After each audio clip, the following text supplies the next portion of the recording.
Buenos días. Continuando con el módulo 2 de calidad del aire y cambio climático, hoy en nuestra unidad 3 abordaremos todo lo relacionado con contaminantes criterio y peligrosos del aire. Es importante retomar lo que habíamos visto en la unidad anterior en cuanto a la parte de las capas de la atmósfera. Entonces recordemos que todos los procesos que vamos a ver relacionados con contaminación del aire se van a dar en la troposfera, dado que es la que va a tener mayor cercanía, y en estos 10 kilómetros es donde vamos a tener de alguna manera la mayoría de los procesos, como miramos anteriormente, del movimiento del aire que se daba por la radiación que llegaba, que era en su momento, como hemos visto, lumínica, y se transformaba en radiación calórica, que hacía de alguna manera que se presentara el movimiento del aire, como se describió en la unidad anterior. Para ello, entonces vamos a empezar a hablar de los contaminantes exteriores del aire. Entonces tenemos que existe una gran diversidad. Vamos a poder clasificarlos entre contaminantes primarios y contaminantes secundarios del aire, y algunos de ellos van a tener unas trascendencias en lo cuanto a que pueden transformarse, por ejemplo, en lluvia ácida. Eso es lo que nosotros catalogaríamos como un contaminante secundario, y esto va a tener una serie de efectos, lógicamente, que en los elementos, entre otros contextos, hasta en la misma flora, fauna, y puede presentar una afectación. Debemos comenzar a verificar cuáles son las fuentes de emisión de estos contaminantes. Entonces, naturalmente, podemos encontrar que hay unas fuentes de emisión que se presentaban antes, digamos, de todo el impacto de la era industrial que hablamos anteriormente en la primera unidad, donde tenemos los incendios forestales. Los incendios forestales son naturales en una pequeña magnitud, no siempre. Los volcanes y todo lo que son las tormentas de arena, por ejemplo, el polvo del Sahara, que a nosotros nos llega, hasta cierto punto era natural, solo que con el cambio climático lo hemos alterado. En la parte de abajo tenemos zonas de turberas, donde también podemos tener emisiones, como por ejemplo de dióxido de nitrógeno por la descomposición de materia orgánica, metano.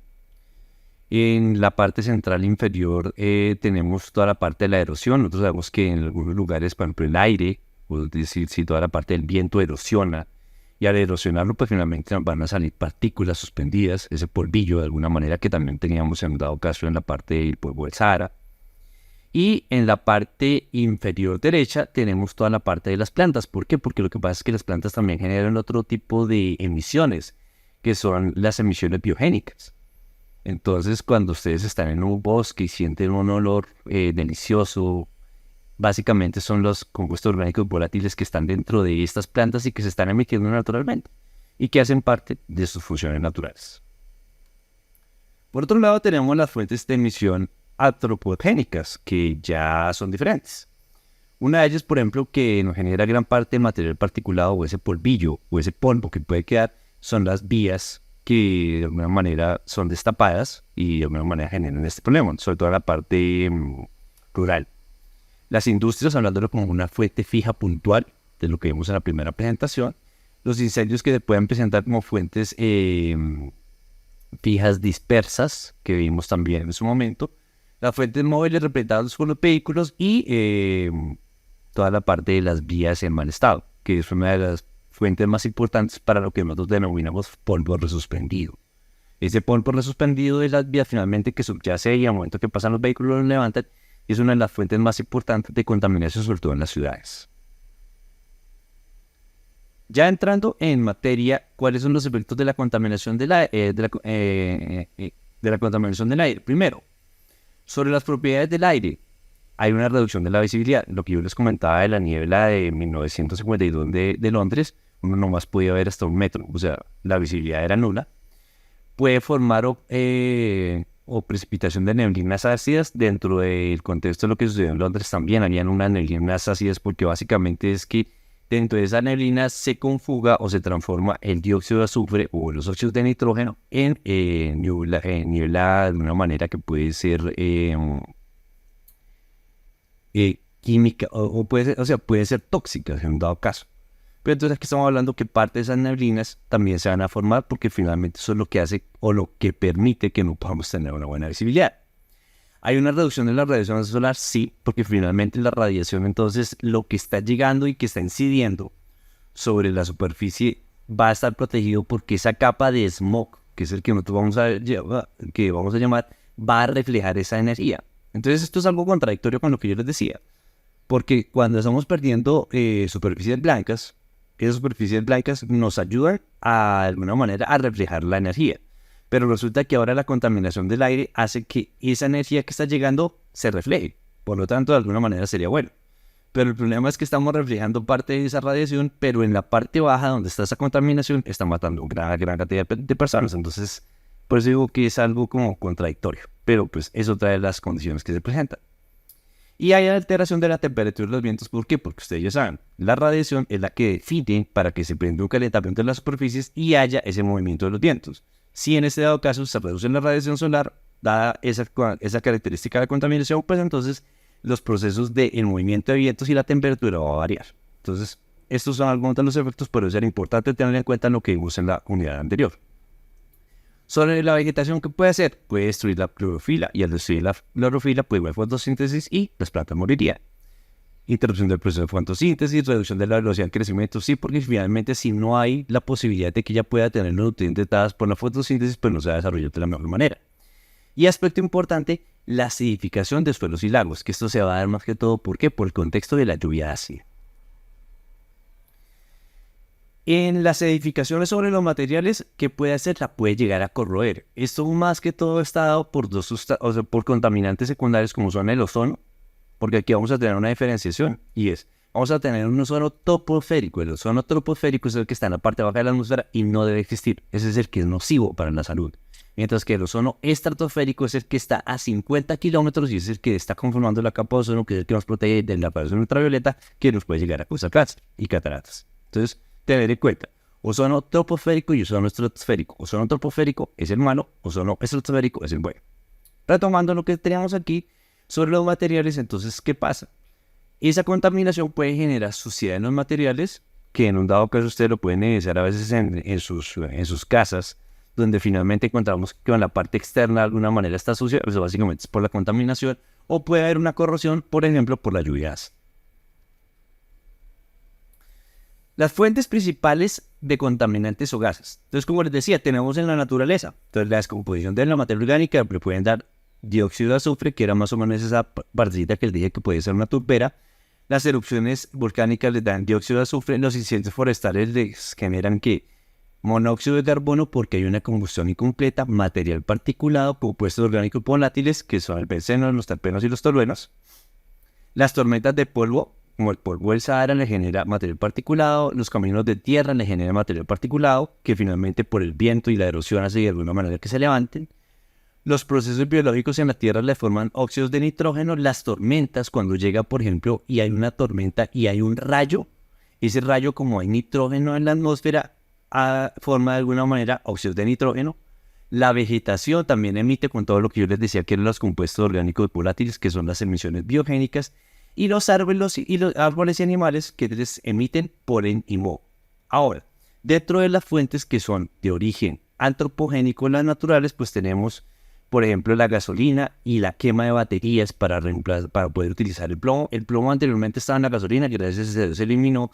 Sin embargo, en ocasiones, y un problema que tenemos aquí en Colombia es que la gasolina que viene de origen de Venezuela aún tiene plomo. Entonces, de aquí que podemos tener el plomo como una de los elementos que puede estar en las emisiones contaminantes. Los combustibles fósiles que les pueden generar óxido de nitrógeno, material particulado, monóxido de carbono, dióxido de azufre. La quema de madera, que básicamente va a generar material particulado, que eso también se va a presentar entonces en los incendios. Vamos a tener una gran prevalencia o una gran corresponsabilidad de material particulado. La conversión de precursores. Cuando nosotros hablamos de un precursor, es que puede llegar a formar un contaminante en una segunda parte. Entonces, como yo les decía, vamos a tener contaminantes primarios y contaminantes secundarios. Los precursores son que pueden formar contaminantes secundarios. En este caso, del material particulado que puede ser precursor, los compuestos orgánicos volátiles, los óxidos de nitrógeno y los óxidos de azufre. Las calderas industriales pueden liberar altas concentraciones de óxido de azufre, lo mismo que cuando se usa carbón. El tipo de combustible que se utilice va a ser el que va a determinar cuál va a ser el tipo de emisión. Las refinerías de petróleo, precisamente para poder quitar parte de ese azufre, va a generar dióxido de azufre. Los precursores antropogénicos, por ejemplo, para otro de los contaminantes importantes del aire, que es el ozono, como les decía, el ozono troposférico, que lo genera los compuestos orgánicos volátiles y los óxidos de nitrógeno. Los procesos industriales generan los compuestos orgánicos volátiles y en ocasiones, que es algo importante que nosotros sí podemos llegar a retomar, que los aires acondicionados pueden generar hongos o bacterias y que pueden terminar afectando la salud de las personas dentro del contexto interno de contaminación del aire, no tanto externo. Entonces, lo que aquí hablábamos, hay dos tipos, digamos, de los contaminantes que ustedes pueden de alguna manera diferenciar, los contaminantes primarios y los contaminantes secundarios. El contaminante primario es el que se emite en primera instancia. El contaminante secundario es que en el momento que se ha emitido interacciona con condiciones como por ejemplo la radiación solar, con la humedad o con algún otro tipo, digamos, de compuesto y se forma otro compuesto secundario. Entonces, primarios tenemos siempre las partículas suspendidas, el dióxido de azufre, el monóxido de dióxido de carbono, el monóxido de dióxido de nitrógeno, los compuestos aromáticos volátiles, compuestos aromáticos policíclicos, los fluorocarbonados, los metales pesados, los plaguicidas y las dioxinas. Estos son los que se emiten primariamente. Pero resulta que algunas de esas sustancias al llegar a la atmósfera me forman un contaminante secundario. Y parte de esos contaminantes secundarios son el smog fotoquímico, parte de los óxidos de nitrógeno, el ozono, la creolina, el peróxido de nitrato, los aldehídos y los aerosoles ácidos, que básicamente es la lluvia ácida, que va a estar formado específicamente por el ácido sulfídrico, que ese, por ejemplo, es el que nosotros podemos llegar a tener cuando vamos a una planta de tratamiento de aguas residuales. Eso es parte del ácido sulfídrico. Y por otro lado, los óxidos de nitrógeno y el ácido, ácido nítrico y ácido sulfúrico, que son los aerosoles ácidos o que son parte de la lluvia ácida. Aquí retomamos lo que vimos en el módulo anterior, que puede permitir un episodio, facilita la contaminación del aire, tener una fuente fija o una fuente móvil, el clima dado por la temperatura, la humedad, la dirección del viento y la precipitación. Recuerden siempre, la precipitación me eleva la atmósfera, por lo tanto, cuando se prende un fenómeno de contaminación, la precipitación ayuda a que los niveles que están de contaminantes en la atmósfera sean lavados y quede en el suelo. Es decir, trasladar el problema de la atmósfera al suelo, porque finalmente ahora estos contaminantes van a quedar en esa agua que ha sido de precipitación y por ende esa precipitación va a canalizarse bien para los sistemas de alcantarillado o si de alguna manera se puede utilizar para consumo humano. No sería del todo bueno porque finalmente tiene parte de esos contaminantes que finalmente van a terminar afectando. Y lo que mirábamos, la topografía, que podía ser valle, montaña o costa, que es lo que mirábamos de agua-aire, de agua-tierra, que finalmente van a determinar en dado caso de la presencia de un fenómeno de contaminación o no. La inversión térmica, que ya la hemos visto, como hablábamos, que es la ocurrencia cuando la temperatura aumenta con la altitud, creando una capa de aire más caliente encima de una capa de aire más frío sobre la superficie de la Tierra, que es lo que tenemos en la parte derecha que dice la inversión térmica.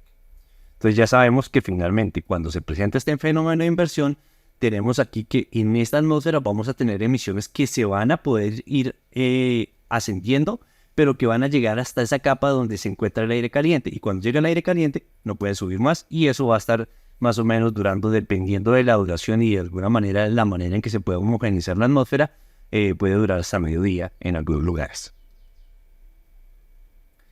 Ahora empezamos a hablar de los contaminantes. Si recuerdan, en nuestra introducción en la unidad 1 en cuanto a la 2254, donde hablaban de los contaminantes criterio del aire, aquí los tenemos. Entonces recuerden siempre, los contaminantes criterio son material particulado, que lo vamos a ver ahorita ya más ampliamente, los óxidos de azufre, óxidos de nitrógeno, monóxido de carbono y el ozono. Metales pesados, anteriormente el plomo se consideraba como un contaminante criterio, pero dado que el plomo se retiró de la gasolina y solamente en algunos lugares se encuentra, está como otro tipo de contaminante y también tenemos los hidrocarburos, pero recuerden, los contaminantes criterio que nosotros vamos a desarrollar y que se manejan en todos los lugares del mundo son estos 5 que vamos a ver más ampliamente. El primero de ellos es el material particulado. Cuando hablamos de material particulado es básicamente como un polvillo. La característica de este polvillo es que entre más pequeño va a poder entrar en las vías respiratorias y va a causar mayores efectos, ¿ok? Aquí entonces tenemos que hay diferentes clasificaciones. Hay una clasificación que se llama la fracción inspirable y la fracción no inspirable. La fracción hilarable, que hablamos de polvo de suelo, que es el PM10. Recuerden siempre cuando les hablen del PM10, están hablando de partículas gruesas, Y cuando les hablan de ese PM10, entonces dicen, me hablaron de material particulado grueso, entonces eso debe ser del polvo o del suelo. Son partículas grandes que de alguna manera se pueden dar por la erosión. Luego viene la fracción respirable, que es el PM2.5, que son partículas mucho más pequeñas. Y esto más que todo obedece a la combustión y a reacciones atmosféricas, a lo que nosotros llamamos los aerosoles. Por eso es que cuando miramos aquí la definición de material particulado, les decía partículas sólidas o líquidas suspendidas en el aire, porque el aerosol es una partícula líquida, es un gas, pero es de un muy pequeño tamaño. Entonces ustedes no van a encontrar un aerosol que sea de la fracción inhalable, o sea que sea PM10. Los aerosoles más que todo están en la parte del PM2.5. Y otra de las clasificaciones está según el tamaño también de la partícula, que tiene 4 clasificaciones. Las partículas suspendidas totales, que son mayores a 45 micrómetros, que son partículas supremamente grandes. Anteriormente se hacía la vigilancia de ellas, pero dado a que se ha podido mejorar toda la parte de este contexto, ahora se vigila desde el PM10 hacia abajo. Entonces el PST es algo obsoleto. Muy seguramente más adelante ustedes van a encontrar que el PM10 va a ser obsoleto y solamente se va a manejar PM2.5 y el PM1.0, que es el ultrafino. Todas esas partículas, como les digo, partiendo del hecho en que más pequeño, mayor efecto va a tener en la salud, ¿ok? Pero, como les digo, en este momento, si queremos ver la clasificación, que más que todo se trata es material particulado grueso, fino y ultrafino, que está representado por PM10, PM2.5 y PM1.0. ¿Qué efectos tiene el material particulado? Ensuciar las superficies, puede ensuciar la ropa, puede generar corrosividad porque dentro de él de todas maneras puede tener compuestos, por ejemplo, ácidos, como mirábamos anteriormente, puede estar conjugado. El óxido de magnesio que cae sobre los terrenos agrícolas genera un insatisfactorio crecimiento de las plantas, entonces puede llegar a afectar el crecimiento de las plantas porque finalmente viene a ser tóxico para las plantas. Y en los animales se alimentan de plantas cubiertas por material particulado tóxico, donde en ocasiones es absorbido por las plantas. Entonces, aquí tenemos que animales se pueden alimentar de plantas que finalmente tienen en la superficie material particulado, y ese material particulado puede ser tóxico. Entonces al final el animal se va a intoxicar, básicamente hablando desde ese sentido. Y eso es más, hasta nosotros de algún dado caso, porque finalmente si digamos esas hortalizas no se lavaran, pues nosotros estaríamos consumiendo ese material particulado. Aquí tenemos la descripción. Más o menos cuando hablamos de un cabello humano tiene un diámetro de 40 a 50 micrómetros. Y podemos observar que en este cabello humano, que tenemos la representación, que más o menos es de 40 a 50 micrómetros, en él pueden haber 5 partículas de PM10. ¿Okay? Entonces empezamos a ver que ese PM10 dentro de un cabello humano puede estar en su diámetro conformado hasta por 5 o por 4 partículas de PM10. Y ahora una de esas partículas de PM10 puede estar conformada por 4 partículas de PM2.5, algo mucho más pequeño. Entonces, para que tengamos como una manera de poder asociarlo en cuanto a su tamaño. Más abajo que podemos observar, en la parte inferior izquierda, los tamaños. Entonces, el primero es un PM10, el segundo es una célula, un glóbulo rojo del sistema defensivo de nuestro cuerpo. Luego ya viene un PM2.5, luego viene una bacteria y el último de todos es un virus. Que en ese caso aquí lo estábamos retomando porque fue cuando se presentó todo lo de SARS-CoV-2, donde pues tuvimos un gran impacto, pues básicamente que ya conocemos todo lo que nos acaeció dada la exposición a este que era un bioaerosol, que lo vamos a ver ahorita. Lo que le narraba, una partícula como PM2.5 va a llegar hasta la parte de los alvéolos y pasa al sistema ya circulatorio, donde esta partícula puede llegar a generar otra serie de efectos en el como tal. Entonces lo importante que deben tener en cuenta bajo el material particulado es que entre más pequeña sea la partícula puede generar un efecto porque más pequeño puede traspasar todo, digamos, las defensas que tiene el sistema circulatorio, que son, digamos, la parte de las vías aéreas superiores, con los cilios, con los pelitos que tenemos en la nariz, la forma de alguna manera que tiene la nariz, eso de alguna manera hace que decante parte, digamos, del material particulado, pero el que es más pequeño no decanta acá, llega a los pulmones, llega a los alvéolos y puede presentar afectaciones en salud. El segundo tratamiento de criterio que vamos a abordar hoy es el dióxido de azufre, que es un gas soluble en agua. Se produce la combustión de combustibles y materiales que contienen azufre como el carbón y los minerales metálicos.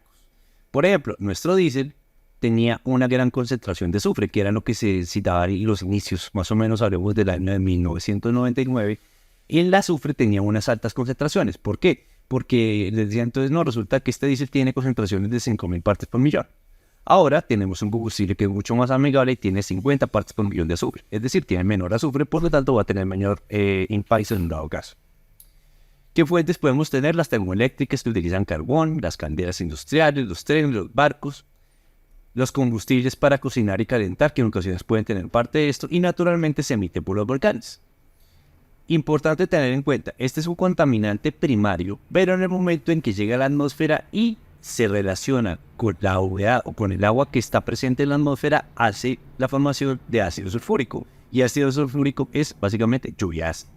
Además, él puede ser un contribuyente para material particulado, es decir, él es un precursor para que se forme material particulado, pero este material particulado que se va a formar va a ser PM2.5, son las partículas que yo les decía líquidas que se pueden formar, porque el material particulado, en el dado caso de las características de PM2.5, puede ser originado por los óxidos de azufre. ¿Qué características tiene el ambiente? Reduce la visibilidad porque es en parte del smog, daña los materiales por la acidez que yo les nombraba anteriormente, corrosión de los metales también por la acidez, daña textiles como el nylon, irritan las vías aéreas superiores. Él tiene la característica es que atacan las vías aéreas superiores, diferente a otros contaminantes, entonces tiene predilección por eso. Inhibe el crecimiento de las plantas, siendo letales para algunas de ellas cuando están expuestas a concentraciones moderadas durante largos periodos de tiempo.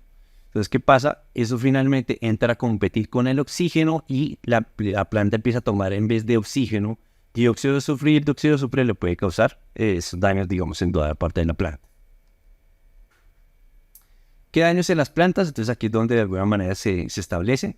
Daños que aparecen en la estructura de la hoja conformada por la epidermis, que es la capa protectora, el mesófilo, que es la parte central o los canales de alguna manera que están en la hoja, y esas venitas también que van a estar ahí. Entonces, ¿qué sucede? Los estomas que sabemos de alguna manera que son los que van a empezar a realizar ese intercambio gaseoso, que son aberturas abiertas de la epidermis hasta el mesófilo, los gases y los vapores entran y salen por esta estructura. Es la manera como respira la hoja. Pero en ese dado caso es lo que yo les decía. Si entra en un dado caso el dióxido de azufre va a empezar a atacar el agua y la va a empezar a dañar. Entonces el agua, en la hoja va a aparecer como si estuviera como empapadita. No la empapada de alguna manera que tenemos en horas de la mañana, que es como el rocío, sino que empieza a presentar eso y es como la desecación. Entonces empieza a sacar el agua de la planta, entonces en vez de realizar la producción de oxígeno, empieza a exhalar esa agua y al final, entonces, ¿qué pasa? Va a empezar a aparecer un color blanco marfil en las áreas afectadas y va a terminar secándose. Entonces eso es lo que va a afectar el dióxido de azufre en las plantas. En nosotros, como les decía, tiene una predilección por las vías aéreas superiores y genera algo que se llama la broncoconstricción. En ese dado caso hace que los pulmones empiecen como a cerrarse y en personas asmáticas es mucho más, es mucho peor la exposición a este tipo de contaminante. Aquí tenemos ya la reducción de algunos de los efectos. Entonces, ¿qué te puede causar? Como síntomas, el dolor de cabeza, puede generar enfermedades cardiovasculares y tiene impactos en el sistema respiratorio como la irritación, la inflamación e infección y reducción de la función pulmonar. Y es muy susceptible las personas que se exponen al dióxido de azufre a sufrir de asma, o que no tanto sufrir de asma, que los episodios de asma aumenten por la exposición al dióxido de azufre. El siguiente contaminante que vamos a tener son los óxidos de nitrógeno. Entonces son gases altamente reactivos. Sabemos que las fuentes de emisión más que todo son por procesos de combustión en ambientes interiores como de calentadores por queroseno, hornos y calentadores en gas. Es una de las fuentes de alguna manera ambientales interiormente. Naturalmente, el paso del N2 en la estratosfera y la troposfera, procesos biológicos de la Tierra y los desastres forestales y los relámpagos es de alguna manera donde se puede originar. Es la fuente principal de los aerosoles de nitrato que constituyen una parte del material particulado. El material particulado también puede tener aerosoles de nitrato y en presencia de la luz ultravioleta me genera ozono. Es uno de los más importantes, ya que ustedes van a encontrar una relación que es como directamente proporcional. Y es, inversamente proporcional. Cuando yo tengo altas concentraciones de ozono, tengo bajas concentraciones de nitrógeno. Y cuando tengo altas concentraciones de nitrógeno, tengo bajas concentraciones de ozono. porque básicamente se emite el óxido de nitrógeno como un componente primario y llega a la atmósfera con la radiación solar y se transforma en ozono. Eso se presenta durante todo el día. Cuando ya deja de presentarse la radiación solar y ya no hay tanta radiación solar disponible, entonces el ozono se destruye. Ustedes saben que el ozono es una partícula supremamente reactiva. En el momento que se destruye el ozono automáticamente, entonces ese oxígeno queda libre y empieza a interactuar con el NO y va formando NO2. Entonces ya en las horas de la tarde ustedes van a tener mayor presencia de NO2 y por ende va a tener esa consideración. Dentro del grupo de los óxidos de nitrógeno hay uno importante que es el óxido nitroso, que es un gas de efecto invernadero. Entonces no es contaminante del aire, pero hace parte de los gases de efecto invernadero que, como veremos más adelante en una de las unidades, ayuda al cambio climático. Y detiene el crecimiento de las plantas, específicamente en el frijol pinto y en el tomate. Entonces tiene una afectación también en lo que viene a ser la flora. Aquí tenemos las reacciones. Entonces lo que yo les decía, siempre si ustedes tienen la posibilidad de tener acceso a los datos de la red de monitoreo de calidad del aire de Bucaramanga o de alguna manera de la CAS, en cuanto a que tengan medición diaria, ustedes pueden hacer sencillamente un ejercicio y comparar y observan que cuando se presentan los mayores niveles de ozono, que más o menos sea al mediodía, que es donde hay mayor radiación, los niveles de óxidos de nitrógeno son bajos. Pero en horas de la mañana y en horas de la tarde, donde no hay tanta radiación, los niveles de dióxido de nitrógeno son mayores y los de ozono disminuyen. Y como les decía, al final, importante que tener en cuenta que se puede llegar a presentar la formación de lluvia ácida, que en este caso es el ácido nítrico. Entonces también es uno de los componentes importantes. Entonces, tener en cuenta, genera ozono, fuera de eso, me genera lluvia ácida porque me forma ácido nítrico. Aquí una muestra más de lo que puede llegar a suceder. Y dentro de los efectos de salud, ¿qué pasa? Este puede alcanzar las vías aéreas inferiores, es decir, puede llegar hasta los alveolos. A diferencia de lo que hemos visto con la parte del óxido de azufre que se quedaba netamente en la parte superior, en la orofaringe. Irrita igual los ojos, la nariz y la garganta.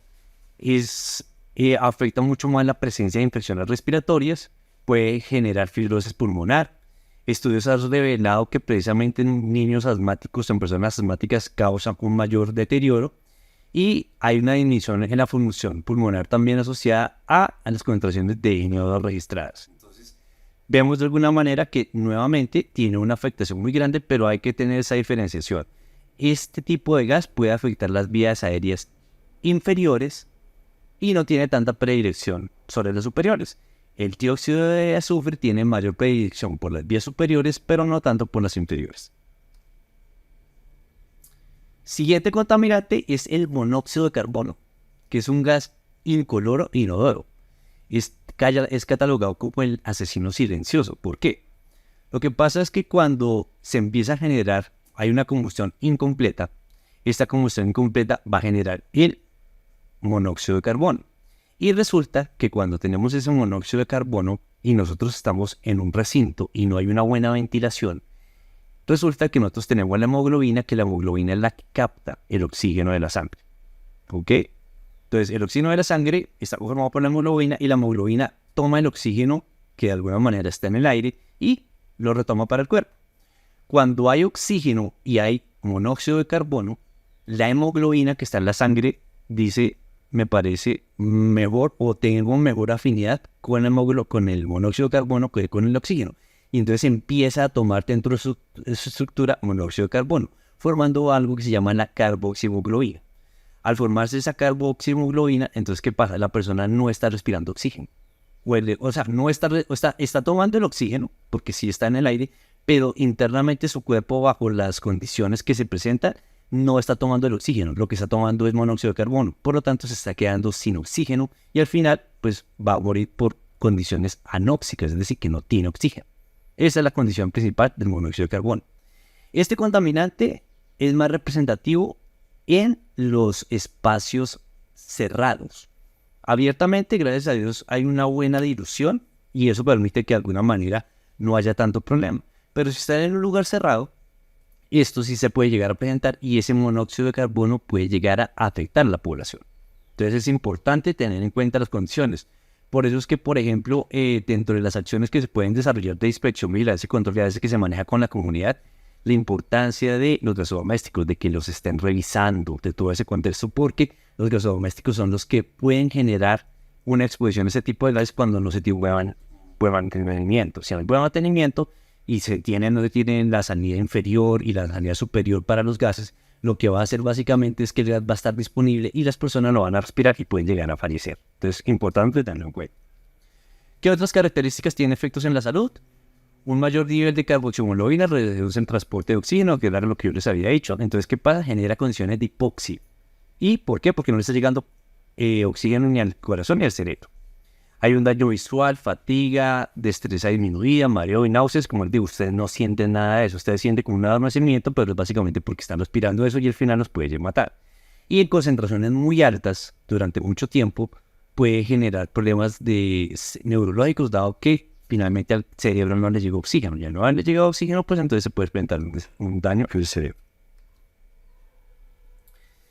Finalmente tenemos el ozono troposférico. Recuerden lo que les había dicho. El ozono troposférico es el que se da en la parte baja de la atmósfera. Este es un componente de la neblina tóxica. Da en la atmósfera un color pardoso, que eso es lo que nosotros vemos precisamente cuando tenemos esa capa de inversión térmica o esa parte de la inversión que nosotros miramos que tiene ese color como un cafecito. Eso es a lo que está haciendo relación. No es altamente soluble, alcanza el tacto respiratorio inferior, es decir, que puede llegar a la parte inferior. Es un oxidante fotoquímico y es oxidante. Entonces, ¿qué pasa? Cuando entra a tus vías aéreas respiratorias y puede llegar a la parte interior, puede oxidar y dañar los tejidos. Entonces, puede dañar el tejido pulmonar, puede dañar los alveolos. Entonces, tiene esa característica. Eso es, digamos, lo más dañino que puede tener la parte del ozono. Y además, como hablamos, él tiene que reaccionar de alguna manera y así termina. Se forma básicamente con la reacción de la luz. Entonces, podemos tener óxidos de nitrógeno, podemos tener compuestos orgánicos volátiles que finalmente llegan a la radiación ultravioleta y esa radiación ultravioleta rompe la molécula de oxígeno y en la combinación va a formarme el óxido de nitrógeno y ese óxido de nitrógeno va a generar finalmente en la formación de lo que va a ser el ozono. Entonces ahí como podemos ver las ecuaciones, ese ozono es el que finalmente llamamos el ozono troposférico y que finalmente va a ser dañino. Y es característica de los días soleados. Entonces ahí es donde vamos a tener que en el verano hay mayor predominancia de este contaminante con respecto a las épocas invernales, cuando hablamos de la estacionalidad. Nosotros al estar en el Ecuador tenemos que va a estar distribuido en el día. En las horas de la mañana no va a haber, a mediodía va a presentarse desde que tenemos las fuentes de emisión como los óxidos de nitrógeno, los compuestos orgánicos volátiles y en la tarde va a disminuir. En el ambiente, en las plantas puede reducir la fotosíntesis y porque daña las hojas porque finalmente está llegando y llegan los estomas que miramos anteriormente y los dañan. Las plantas severamente afectadas por ozono muestran manchas irregulares color blanquecino o marrón de 1 a 4 milímetros de diámetro. La exposición de las plantas a altas concentraciones tiene un impacto en la fertilidad del suelo, principalmente debido a la modificación de las poblaciones bacterianas. ¿Qué pasa? El ozono llega y de todas maneras interacciona con el suelo. Sabemos que en el suelo hay bacterias. Como finalmente el ozono se puede decir que es un germicida. Si ustedes han escuchado en ocasiones, ustedes lo utilizan para purificar el agua o para purificar de alguna manera de lugares de alguna manera que puedan tener bacterias o virus. Claro, el ozono lo puede hacer. Entonces ahora piense lo que llega a la superficie del suelo y en el suelo de alguna manera reacciona y puede matar a parte de las bacterias que finalmente son las que utiliza la planta para poder hacer todo el proceso de reproducción. Entonces por eso le va a presentar eso. Y tiene una gran característica que daña materiales inanimados, como puede ser plásticos, colorantes, pinturas, barnices o hasta los mismos hierros, como mostrábamos en la parte inicial que les mostraba una foto. Ahí tiene esas consideraciones el ozono como tal. ¿Qué efectos en salud? Básicamente como síntomas, irritación ocular, irritación de la mucosa nasal, orofaringia, toda la parte de la cara, todo dificultad para respirar y presión en el pecho. Puede causar problemas respiratorios, también tiene relación con el asma, reduce la función pulmonar y origina enfermedades pulmonares. Inflama el recubrimiento de las vías respiratorias provocando ataques de asma. Y esta inflamación se da básicamente por lo que decía de alguna manera porque llega y empieza a quemar el tejido. Entonces de alguna manera el tejido trata propiamente de protegerse y se va inflamando. Entonces esto para las personas que sufren de asma es mucho más, digamos, tiene mucho mayor importancia dado que somos susceptibles a la presencia de este contaminante. Aquí tenemos un resumen. Entonces tenemos para que ustedes puedan identificar. Entonces ya sabemos 5 contaminantes de criterio: material particulado, que de alguna manera por sus dimensiones, entre más pequeño, mayor afectación; óxidos de azufre, vías aéreas superiores y puede causar lluvia ácida; ozono, contaminante fotoquímico secundario, puede quemar, digamos, la parte de los tejidos internos, es un contaminante secundario, como yo les decía, y corroe todo, porque básicamente es lo que hablamos, es una sustancia que necesita llegar y poder como pasar su electrón. Óxidos de nitrógeno, prevalencia por las vías aéreas inferiores, también se relaciona con el asma. Además de eso, produce ozono, que es un contaminante secundario, y además también puede producir lluvias. Monóxido de carbono, que es más que todo relación con la hemoglobina, puede formar carboxiemoglobina y al final puede generar asfixia en las personas y no les llega ni oxígeno al corazón ni a los pulmones, entonces puede presentarse un paro respiratorio o un paro cardíaco. Y pues las partículas que hablábamos que pues básicamente por el tamaño tienen esa trascendencia. Entonces aquí importante de determinar, hay 2 tipos de smog, el smog común y el smog fotoquímico. Entonces Colombia, por lo que no tiene tanto en la parte de las estaciones, tenemos los 2 smog en las horas del día. Entonces cuando está amaneciendo, cuando salen los vehículos, entonces cuando hay baja insolación, baja velocidad del viento y la temperatura es inferior, entonces ¿qué pasa? Ahí salen los vehículos y las emisiones de dióxido de azufre y partículas hacen parte del ozono que se llama smog común. Pero a medida que vamos aumentando en el día, ¿qué pasa? Los óxidos de nitrógeno y los hidrocarburos, incluyendo los compuestos orgánicos volátiles, empiezan a interaccionar con la contaminación de las emisiones primarias. Entonces, al interaccionar la radiación solar con las emisiones primarias que están representadas por los óxidos de nitrógeno, los compuestos orgánicos volátiles, me van a formar el ozono, que es el smog fotoquímico. Entonces recuerden, hay 2 tipos de smog: smog común y smog fotoquímico. ¿Dónde prevalece? El smog común cerca del amanecer del día y cerca del atardecer del día, porque a esa hora también vamos a tener que ya se acaba la radiación. Y el smog fotoquímico va a ser característico del mediodía. Entonces ustedes van a darse cuenta que finalmente nosotros, en nuestra ubicación en el Ecuador, básicamente cuando comienza el día tenemos la exposición al smog fotoquímico, a mitad del día tenemos, en las horas de la mañana tenemos smog común, a mediodía tenemos smog fotoquímico y en horas de la tarde, tirando ya la noche, tenemos nuevamente smog común, que es lo que nos da de alguna manera por el panorama en que estamos. Si no fuéramos a otros lugares, lógicamente que esto va a ser diferente. ¿Por qué? Porque allí vamos a tener la estación y muy seguramente va a prevalecer más tiempo el smog común o, en dado caso, el smog fotoquímico. Fuera de eso, tenemos otro tipo de contaminantes que son los contaminantes peligrosos del aire, que también son llamados contaminantes tóxicos. Si se acuerdan, en la 2254 aparecía uno donde les decía cuáles eran los contaminantes tóxicos que se tomaban.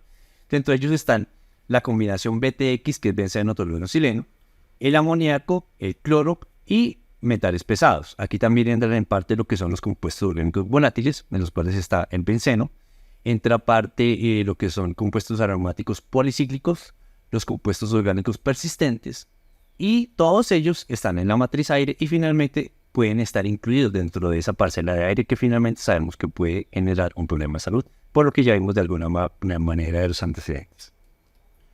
Otro de los grupos importantes son los contaminantes climáticos de vida corta, que son conocidos también como formadores climáticos de vida corta, que incluyen el metano, que eso vamos a verlo posteriormente en la parte de cambio climático, el carbono negro, que hace parte del material particulado, pero entonces tiene 2 funciones para que las tengamos en cuenta. Uno, es un contaminante climático de vida corta y también es un contaminante tóxico, porque la parte del carbono negro que genera ese cambio, o sea, que toma las superficies y que de alguna manera refleja o que permite que el calor se contenga en una superficie, como cuando lo miramos en la parte de cambio climático, también tiene efectos cancerígenos, entonces tiene ese contexto.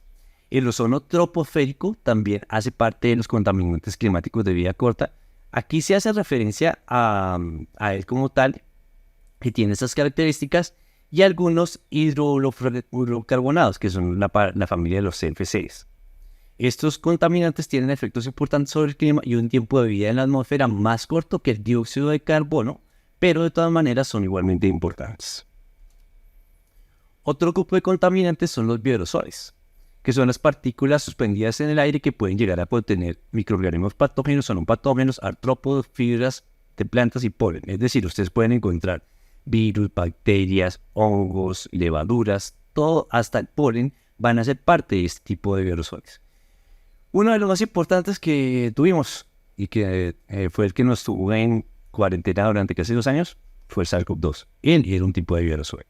Él básicamente lo que hacía es que se trasladaba, por eso es que les hablaban precisamente cuando la persona tosía, porque finalmente la persona cuando habla, cuando tose, genera pequeñas partículas y dentro de esas partículas estaba el virus y él podía viajar y llegar a otros lugares. Pueden beneficiarse de la interacción con los contaminantes atmosféricos y variables meteorológicas siendo un factor de riesgo importante que incide en la ocurrencia de las patologías respiratorias. Sí, hay estudios que han mostrado que, por ejemplo, dentro del material particulado se adhiere esta partícula y eso permite de alguna manera que, uno, lo proteja de la radiación ultravioleta que lo puede matar, 2, que permite darle un transporte hacia otros lugares, y 3, en ocasiones si esa partícula de alguna manera tiene, ¿cómo decirlo?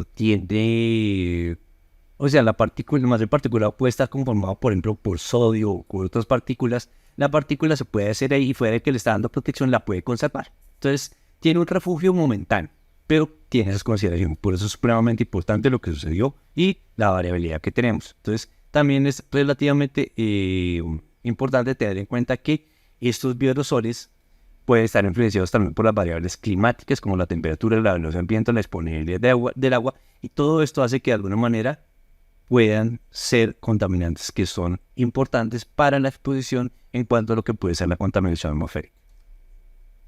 Aquí nuevamente el diagrama que yo les había mostrado anteriormente, el PM10, un glóbulo rojo, el PM2.5 que es más pequeño que el glóbulo rojo, la bacteria, y el SARS-CoV-2 supremamente pequeñito. Y finalmente vamos a hablar de los contaminantes interiores del aire.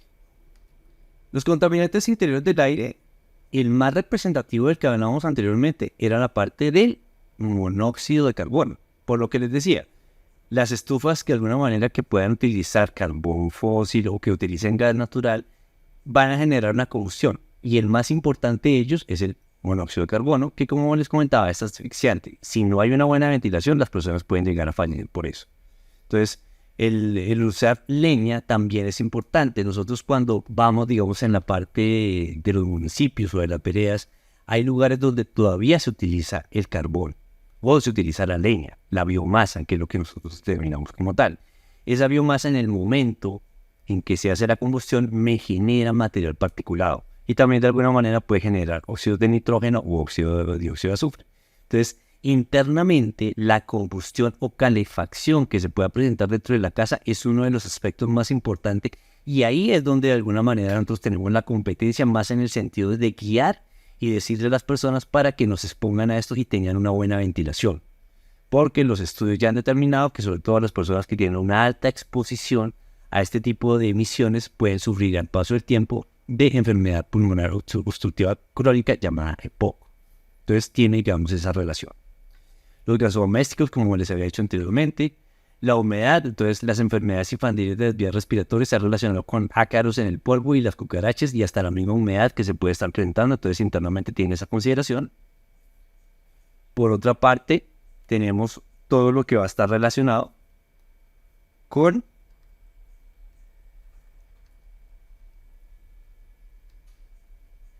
las instalaciones de asistencia médica, que para nosotros también es sumamente importante dado que estamos en el contexto sanitario, porque si en los lugares donde son las salas de espera, digamos, por urgencias, no hay una buena ventilación, por ejemplo, se puede presentar la transmisión de la tuberculosis. ¿Por qué? Ya tenemos de alguna manera que todos llega una persona que pues tiene tuberculosis, no tiene su tapabocas que normalmente sucedía, ahora de alguna manera se ha tomado una parte de la cultura de llevar eso, pero anteriormente no se tenía, y la persona pues volteaba el vacilo. Por eso, por ejemplo, en Bogotá se tenía una estrategia que se llamaba la sala cera, sala de enfermedad respiratoria, y más que todo era para los niños. Entonces, ¿qué es lo que se buscaba? Y cuando el niño llegara, no llegara a urgencias porque él llegaba con un virus respiratorio, que el virus respiratorio con buena hidratación y con unos con dilatadores y de alguna manera con terapias respiratorias, el niño se mejora rápidamente.